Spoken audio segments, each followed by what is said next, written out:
Hey guys, before I get into this video, I just wanted to say, sorry for the lack of Radical Red streams. To be honest, I'm really not enjoying the game anymore, so I decided to stop playing. However, what I am having fun with is a Psychic Pokemon only randomizer of Pokemon Platinum over on MysticSage. And Genshin Impact of course, because Genshin is life. Anywho, just wanted to let you guys know, link for MysticSage will be in the description below, and in the iCard above. 2021 Pokemon is looking very, very promising this year. There is so much speculation of what could be happening. This year of 2021 is Pokemon's 25th anniversary. 25 years. That is a very long time for a franchise. It really truly makes you wonder what Pokemon is planned for this year. I should also say that this video was recorded before the Pokemon Space stream. However, me and a special guest would love to tell you guys what our hopes are for Pokemon 2021. Oh, and if you plug your Twitter, you're fired. Hey, why would I ever do that? I don't even use Twitter, man. It's like so 2020. It's all about sending smoke signals in 2021. So you can follow me at a slightly dark cloud of smoke that looks like a fishing rod. But yeah, this is Fredo, and here I am ringing in the new year with Mystic, and gosh, am I hoping it's a better one than what we just dealt with. He means for Pokemon. But personally, 2020 was underwhelming for me in terms of Pokemon. My editors will disagree with me, of course, but I wasn't super huge on Crown Tundra or Isle of Armor. I like it because it's Pokemon, but that's it. I'm hoping that 2021 will greatly improve Pokemon, and we will actually see another Sun and Moon, a game I actually enjoyed more. But anywho, Fredo is here to give me a hand with what our hopes are for Pokemon's 25th anniversary. Take it away, bud. So we're going to be looking at what our personal hopes are for Pokemon in 2021, and I'm more than happy to get things started with the return of a mechanic I believe we are both pretty into. So obviously with Sword and Shield, we saw the introduction of Dynamaxing, and for some Pokemon we even saw Gigantamax forms become a thing, giving them a brand new look when they grew to massive sizes.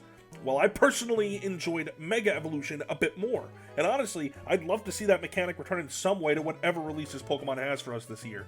Dude, if we had Mega Evolutions come back, I'd be the happiest Pokemon fan ever. There are so many Pokemon out there that should have gotten Megas back in Generation 6. One Mega Evolution I would love to see happen is Mega Roserade. I don't think anyone could really object to this idea.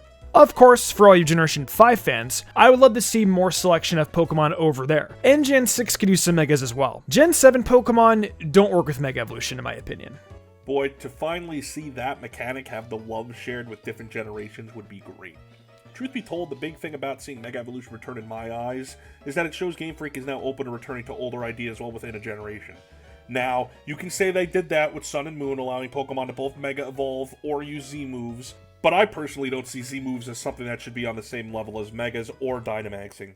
I know our partner Andrew isn't exactly of that same mindset, but honestly, doing some dance moves to do a super strong move isn't anywhere near as cool to me as some sort of a power boost or design change. Megas are just such a compelling idea and one that never stopped being popular with the fan base. Now, Megas are a great thing, and I think a lot of Pokemon fans want them to come back. However, I'm going to shoot you guys a little curveball.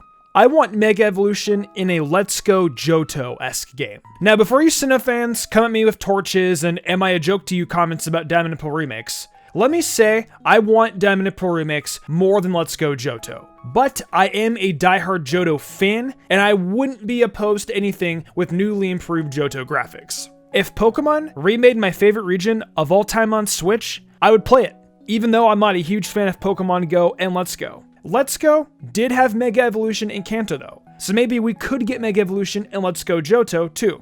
I'm gonna be honest, I think we may get these games this year. Let's Go games seem like they almost need to come out soon, you know? The success of Pikachu and Eevee cannot be understated.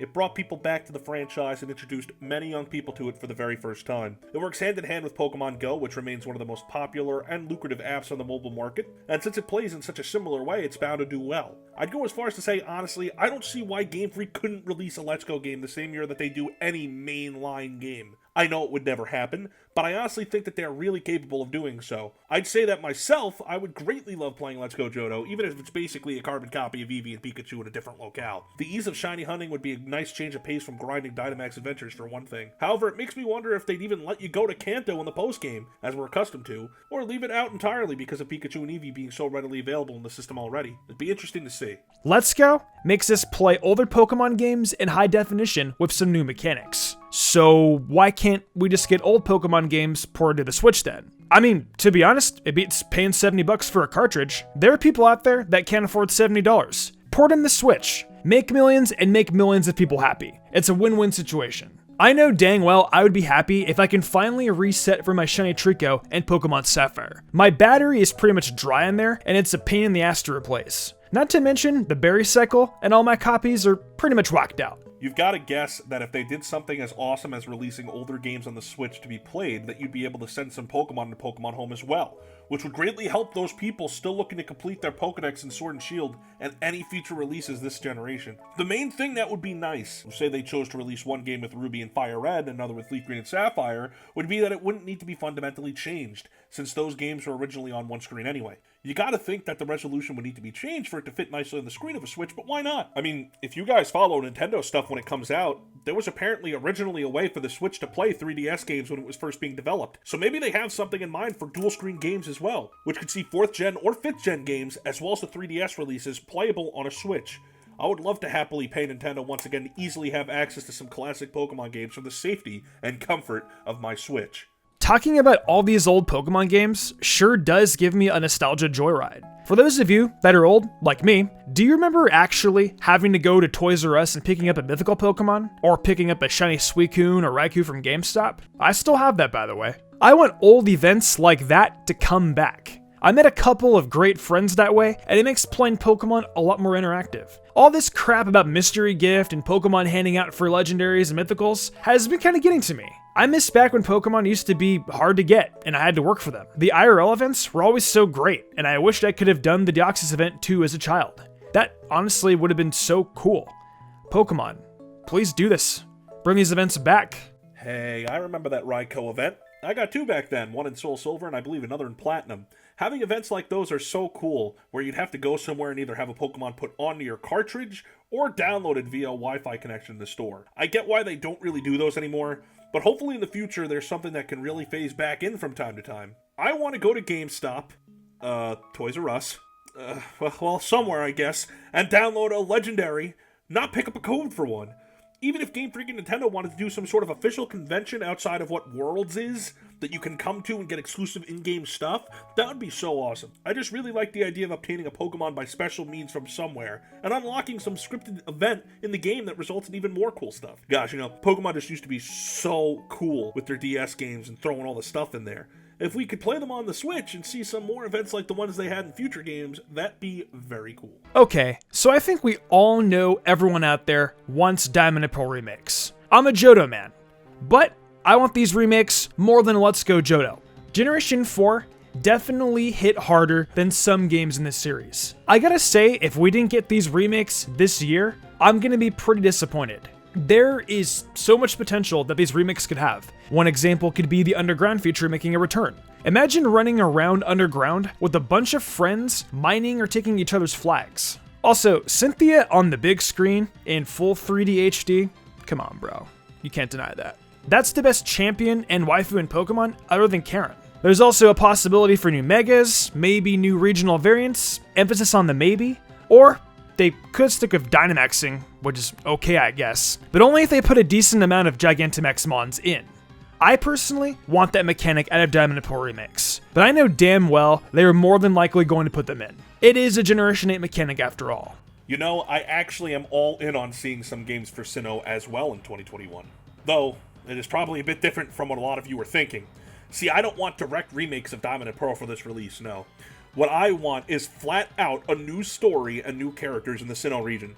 You can keep the gym leaders mostly the same, make sure Cynthia remains champion and all that, but I want to see a completely new story in a new Sinnoh that feels familiar but is definitely different.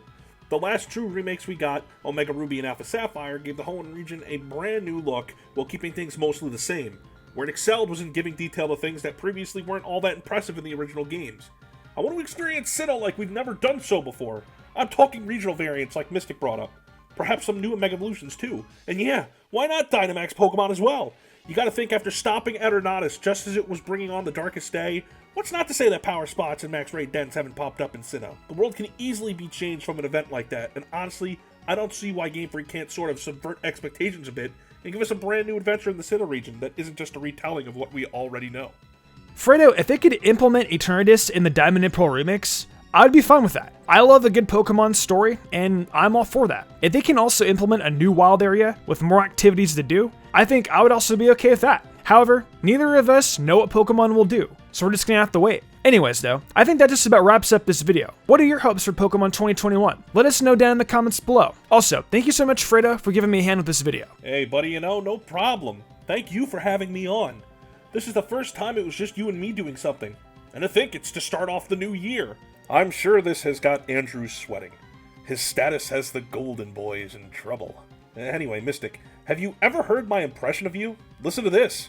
So with that said, thank you to everyone for watching the video. Huge thanks to my phenomenal team and the amazing art done each week by Danny the Demon. I couldn't do all this without them. If you all enjoyed the video and want to see more content like this, be sure to leave a like, subscribe, and hit that notification bell. Be sure to leave a comment too, as it really helps us out. I also do other content on my Twitch, where I stream Genshin Impact, Mystic Zora, where I do Pokemon Let's Plays and other gaming content, and of course MysticSage, where I do all anime content. Right now, I'm focusing on Inuyasha and Yashahime, so if you're interested in that, be sure to check it out. If you'd like to support me even further than that, check out my Patreon. Whether it's a $1 tip to get early thumbnail access, or the $10 tier to get cool perler bead charms and a shout out. There's tons of reasons to join today. These lovely people did, and I thank them all so much for their support. It really means the world to me. I think I'm gonna wrap this up though. I'm Mystic Umbreon, and I will see you all next time with some more amazing Pokemon content.